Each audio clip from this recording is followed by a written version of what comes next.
नमस्ते, मेरा नाम है गौरव कुमार पांडे और आप देख रहे हैं यूपी तक। आपने इससे पहले मेरे वीडियो में शबनम और सलीम की पूरी कहानी सुनी। हमने उसमें देखा कि कैसे शबनम और सलीम के इश्क ने शबनम के पूरे परिवार को खत्म कर दिया। 10 महीने के मासूम समेत 7 लोगों के कुल्हाड़ी से सिर कटी लाश 14 अप्रैल 2008 की रात बावनखेड़ी में शबनम के घर में बिखरी पड़ी थी। आज शबनम और सलीम के इश्क ने उन्हें फांसी के बेहद करीब कर दिया है। देश भर में आज सुर्खियां चल रही हैं कि किसी भी वक्त उनकी फांसी का फरमान आ सकता है, लेकिन इस बीच एक के बाद एक वो सारे प्रयास उनकी तरफ से इस फांसी को रोकने के लिए किए जा रहे हैं, लेकिन नतीजा हर बार की तरह याचिका खारिज की ओर चली जा रही है। बहरहाल आपको बता दूं कि इस मामले में फांसी की सजा पाई शबनम से मिलने उसके 2 वकील रामपुर जेल में 18 तारीख इस महीने की 18 तारीख को पहुंचे थे और इन्होंने दया याचिका के लिए एक बार फिर राज्यपाल के पास गुहार लगाई है। खैर, ये तो रहा शबनम का अपडेट। शबनम केस में फांसी की सजा को लेकर दया याचिका पर क्या अपडेट है वो ये बातें रही। लेकिन मेरे पिछले वीडियो में मैंने कमेंट्स में देखा कि लोगों ने पूछा हमसे कि भाई हमने शबनम की कहानी तो सुन ली, लेकिन सलीम की क्या कहानी है, सलीम के साथ क्या हो रहा है और सलीम ने उस दौरान क्या किया था, कैसे भागने की कोशिश की थी, उसने छिपने की कोशिश की कि नहीं की, और अगर जब उसे पकड़ा गया तो उसने राज जो है वो कैसे उगला। ये सारी बातें हम इस वीडियो में चर्चा करेंगे। शबनम तो यहां पर एक शिक्षित परिवार और संपन्न परिवार से थी। मास्टर शौकत सैफी के घर में शबनम एक लौती बेटी थी। डबल एमए उन्होंने सबसे पहले किया, उसके बाद वो एक टीचर की नौकरी करती थी जहां पर बच्चों को वो बाकायदा अंग्रेजी पढ़ाती थी। और सलीम 5वीं पास। अतरासी हसनपुर रोड पर स्थित शबनम के घर के सामने एक आरा मशीन है। सलीम उसी आरा मशीन में मजदूरी करता था। अब क्योंकि सलीम शबनम के घर के बिल्कुल ठीक सामने था तो देखा देखी उसके बाद धीरे धीरे सलीम जो है वो शबनम को पसंद करने लगा और देखते ही देखते दोनों के बीच प्यार हो गया। दोनों के इस इश्क की भनक जब परिवार वालों को लगी तो परिवार वालों ने सलीम की स्थिति को देखते हुए उनके इस प्यार को रिश्ते में तब्दील होने से साफ मना कर दिया। बोला नहीं, बिल्कुल नहीं। और यह बात दोनों को मंजूर नहीं थी। सलीम को पता था कि अब दोनों का मेल इस जन्म में तो नहीं हो सकता है। इसी बीच दोनों एक दूसरे से मिलते हैं, फोन पर छिप छिप कर बातें करते हैं, लेकिन परिवार को इस बात की दोबारा भनक नहीं लगी। फिर आई 14 अप्रैल 2008 की वो तारीख जब दोनों ने अपने इश्क के बीच आ रहे पूरे परिवार का कत्ल करने का खात्मा करने का पूरा एक प्लान बना लिया। सलीम और शबनम ने पूरी प्लानिंग कर ली थी। नींद की गोलियां सलीम ने लाकर शबनम को पकड़ा दी थी और शबनम भी उन गोलियों को रात में खाने के बाद चाय में डालकर सबको पिला चुकी थी और अब सब गहरी नींद में, एक बहुत ही गहरी नींद में सो चुके थे। लेकिन भतीजा अर्श अभी भी जगा हुआ था। धीरे धीरे समय गुजरता है और शबनम उस वक्त का इंतजार कर रही थी जब देर रात जब वो पूरी तरह से एक्सेप्ट कर ले कि हाँ सब सो गए हैं तो वो सलीम को फ़ोन करे और सलीम वहाँ पर पहुँचे। वो वक्त आ जाता है और उसने सलीम को एक वक्त फ़ोन किया 14 अप्रैल की रात में। सलीम वहाँ पहुँचता है, वो देखता है कि बाकी सब सो रहे हैं, लेकिन भतीजा अर्श जो है वो ज़्यादा गहरी नींद में नहीं था, लेकिन लेटा हुआ था। सबसे पहले सलीम उसका गला दबाता है। गला दबाकर उसको जब लग जाता है कि वो मर गया है अर्श, उसके बाद कुल्हाड़ी से वार करके उसका गला काटता है और धीरे धीरे एक एक करके बाकी सभी सदस्यों, परिवार के जो सदस्य थे जो गहरी नींद में सो चुके थे, उनका भी कुल्हाड़ी से गला काट देता है। इसके बाद दोनों के बीच बातचीत होती है। दोनों जो है प्लानिंग करते हैं आगे की कि आप आगे क्या करना है और इसी दौरान सलीम जो है वहां से चला जाता है और अब इंतजार करता है सुबह की। शबनम जैसे ही तड़के शोर मचाती है, पूरा पड़ोस जितना भी वहाँ पे आसपास के लोग थे वो सब शबनम के घर पहुँचते हैं और जैसे ही घर पहुँचकर वो पूरा मंजर देखते हैं, जो लाशें पड़ी हुई थी वहाँ पर, वो देखकर सब हैरान हो जाते हैं। सबके पैरों तले ज़मीन खिसक जाती है कि आखिर ये हुआ क्या। मतलब मास्टर शौकत के घर में एकदम से ये खबर आती है और बेहद हैरान करने वाली रहती है कि शबनम जो है वो क्योंकि गर्मी लग रही थी उसे, वो छत पर चली गई थी इसलिए बच गई, लेकिन बाकी सब खत्म हो जाते हैं। यहाँ पर पड़ोस के एक व्यक्ति ने पुलिस को फ़ोन किया, पुलिस आती है, जांच छानबीन शुरू करती है। यहाँ पर दूसरी तरफ शबनम जो है उसका रो रो कर बेहद बुरा हाल हो जाता है और धीरे धीरे ये खबर जो है सभी बड़ी न्यूज एजेंसियों की सुर्खियों में आ जाती है। धीरे धीरे सभी चर्चाएं बढ़ जाती हैं इस पर और ये बात सीएम, उस समय की सीएम मायावती तक पहुंचती है। अब जब मायावती तक ये खबर पहुंचती है तो मायावती शबनम से मिलने के लिए वहां पर पहुंचती है, बावनखेड़ा उनके घर पे पहुंचती हैं। इस बीच सलीम और शबनम फोन पर बातचीत करते थे, छुप के बात करते थे, लेकिन किसी के सामने ये बात नहीं आई थी।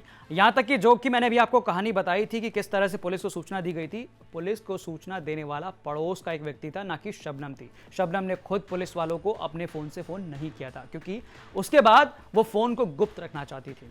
वो धीरे धीरे फोन का सिम निकालकर चाय पत्ती के डिब्बे में, कभी उस डिब्बे में, इस तरह से रख देती थी। हालांकि लास्ट टाइम जो पुलिस को वो जो सिम कार्ड मिला था वो चाय पत्ती के डिब्बे में से मिला था। लेकिन यहां पर दूसरी ओर मायावती तक जब ये बात पहुंचती है, मायावती शबनम के घर पहुंचती हैं, शबनम से मिलती हैं।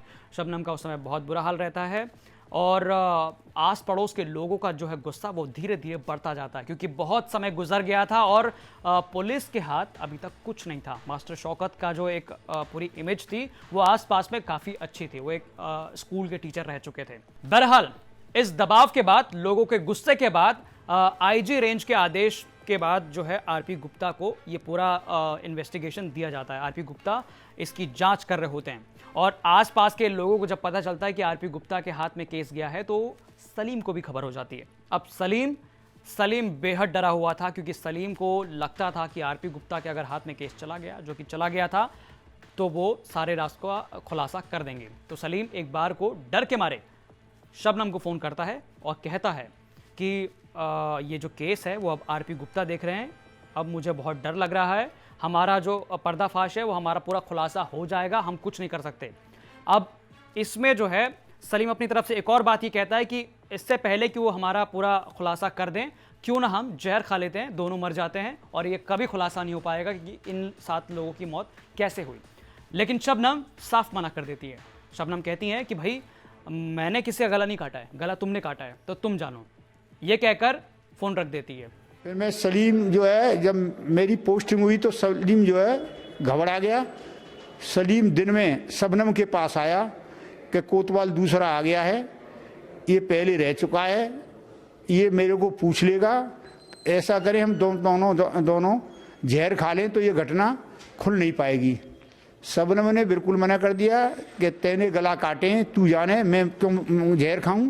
बहरहाल सलीम को जब इस तरह से शबनम बात कर लेती है और शबनम बता देती है कि भाई पूरा जिम्मा तुम्हारे ऊपर है, तुमने गला काटा था, इसके बाद सलीम और ज़्यादा डर जाता है और भागने की फिराक में था, भागने की कोशिश में था। लेकिन तभी इसी बीच इधर आरपी गुप्ता को मुखबिरों से पता चल जाता है कि सलीम को अगर पकड़ा जाए तो कुछ बड़ा हाथ लग सकता है और इसीलिए सलीम को पकड़ने के लिए पुलिस निकलती है और सलीम को गिरफ्तार कर लेती है। सलीम को हिरासत में लेकर पूछताछ जारी रहती है। इसी बीच लखनऊ में मायावती जो है वो प्लानिंग करने लग जाती हैं कि जो मायावती की सरकार है वो प्लानिंग करती है कि अब जो है शबनम को 5 लाख की सहायता राशि दी जाए। ये बात जब धीरे धीरे पहुंचती है हायर अथॉरिटीज़ तक, तो आरपी गुप्ता को अभी इस पूरे केस में अभी पूरा खुलासा हुआ नहीं था, लेकिन शक की जो सुई थी वो शबनम और सलीम पर जा रही थी, तो इसीलिए उन्होंने दरख्वास्त की आईजी से। अब आईजी और आरपी गुप्ता की दरख्वास्त जो है वो मायावती तक पहुंचती है और जब मायावती को ये पता चलता है कि अभी ये 2 दिन का मोहलत और लेना चाहते हैं, 2 दिन वक्त और लेना चाहते हैं, अभी इन्वेस्टिगेशन चल रही है, हो सकता है कि इनका भी नाम आ सकता है, तो इसीलिए पहले तो मायावती का जो मंत्रिमंडल था वो गुस्सा हो जाता है कि भाई ये कैसी बातें कर रहे हैं आप। लेकिन एक विधायक जो थे वो इनके सपोर्ट में थे, उनका मानना था कि कहीं ना कहीं कुछ बड़ा खुलासा ज़रूर हो सकता है। तो फिर मायावती ने इस पर विचार किया और अपनी जो सहायता राशि का ऐलान करने वाली थी जो, उन्हें रोक दिया। बहरहाल इसके बाद दूसरी ओर जब यहाँ पर कार्रवाई चल रही थी, क्योंकि वो हिरासत में ले लिया जा चुका था सलीम, उससे कड़ाई से जब पूछताछ की गई तो सलीम ने सारा राज उगल दिया। उसने बता दिया कि उस रात क्या हुआ था और कैसे हुआ था।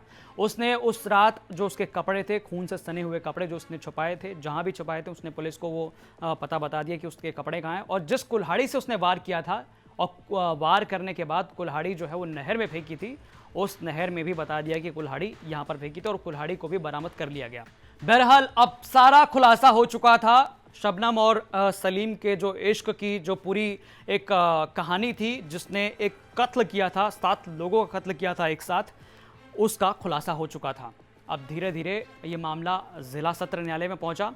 जिला न्यायालय में पहुंचने के बाद वहां पर सीधे लोअर कोर्ट जो है वो इस पर फांसी की सजा जो है मुकर्रर कर देती है। फांसी की सजा सुनते ही सलीम और शबनम हाई कोर्ट में अपील डालते हैं और इसी दौरान शबनम जो है एक लड़के को जन्म देती हैं जेल में। अब क्योंकि लड़के को जन्म दिया है तो 7 साल तक वो लड़का, बेकसूर लड़का जो है शबनम के साथ 7 साल जेल में बंद रहा।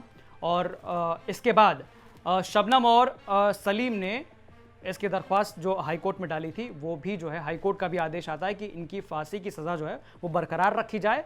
और धीरे धीरे ये मामला सुप्रीम कोर्ट तक भी पहुंचा और सुप्रीम कोर्ट ने भी फांसी की सज़ा को ही बनाए रखा कि इन्हें फांसी मिलनी चाहिए। तो दोस्तों फांसी की सज़ा अनाउंस होने के बाद इन्होंने जो अर्जी पहले डाली थी दया याचिका वो खारिज हो चुकी है। एक बार फिर उन्होंने 18 तारीख को इनके वकीलों से मुलाकात करने के बाद दया याचिका भेजी है। अब देखिए उसका क्या होता है। लेकिन इस बीच इन दोनों के इश्क से जो हत्या का पूरा मामला सामने आया, जो बड़ा खुलासा हुआ, उन्हें उनकी सज़ा जो है वो मिल रही है। वो दोनों ही अपने अंतिम पलों का इंतज़ार कर रहे हैं। तो दोस्तों हमारी ये कहानी आपको कैसी लगी आप हमें कमेंट करके ज़रूर बताएं। और हाँ, अगर आप ये वीडियो हमारा YouTube पर देख रहे हैं तो हमारे चैनल को सब्सक्राइब करें, लाइक करें। और अगर आप इसे Facebook पर देख रहे हैं तो हमारे पेज को फॉलो करें, लाइक करें। और अगर आप इस वीडियो को तक ऐप पर देख रहे हैं तो वीडियो मैसेजिंग के थ्रू आप अपना वीडियो बनाएं और हम तक अपना मैसेज पहुंचाएं, ताकि अगर आपको इस केस में कोई अपडेट चाहिए होगा तो हम वो अपडेट भी आप तक लाकर पहुंचाएंगे। तब तक उत्तर प्रदेश से जुड़ी बाकी तमाम बड़ी खबरों को देखने के लिए आप देखते रहिए यूपी तक। नमस्ते।